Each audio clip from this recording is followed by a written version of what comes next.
మీరు చూసారు ఆ లుక్కే మా ఇన్స్పిరేషన్. Wow lovely. చూసారా ప్రీవియస్ పాస్ట్ నుంచి ఇన్స్పిరేషన్స్ అన్నమాట అన్ని. సో అనిల్ గారు మీరు ఇది నేను అద్దంకి అని ఒక టౌన్లో శ్రీరామ థియేటర్. సో ఆ పోస్టర్ ఒకటి బాబు కత్తిలా వంచి ఉండేది పోస్టర్. ఆ పోస్టర్ కూడా గుర్తు నాకు. రెడ్ జాకెట్ వేసి చలపతిరావు గారితో ఫైట్ సీక్వెన్స్ పోస్టర్ అది. ఆ పోస్టర్ చాలా నాకు ఇంట్రెస్టింగ్ అనిపించేది.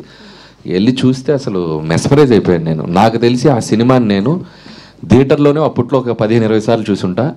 అండ్ విహెచ్ఎస్ క్యాసెట్లు వచ్చాక కూడా వీసీపీలు ఉంటాయి కదా, అప్పుడు విహెచ్ఎస్ క్యాసెట్ తెచ్చి సమ్మర్ హాలిడేస్లో దాన్ని మల్టిపుల్ టైమ్స్ ప్లే చేసి చూసేవాళ్ళం. సో అంత ఎంగేజింగ్గా ఉండేది. And it's epic film and it's classic film. ఖచ్చితంగా we all belong to the same generation. వయసు బాబు అంతా 8 years 91 అంటే అంతే. 91 release 35 years of the cinema.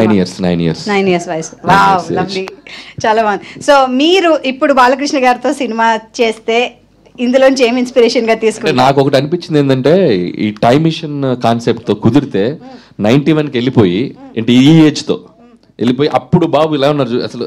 అంటే ఇప్పుడు అందగాడే బాబు అసలు చూడు ఎలా ఉన్నారు. ఆ టీషర్టు ఆ టీవీ కుదిరితే ఇది స్వార్థం. ఆ టైం మిషన్ అలా వెళ్ళిపోయి ఒక 6 నెలలు ఒక అలా సినిమా తీసి రిలీజ్ చేసి మళ్ళీ టైం మిషన్లో తుర్రునిట్టు వచ్చేయాలని ఉంది.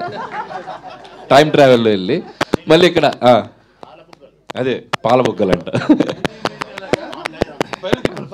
అంటే ఖచ్చితంగా బాబు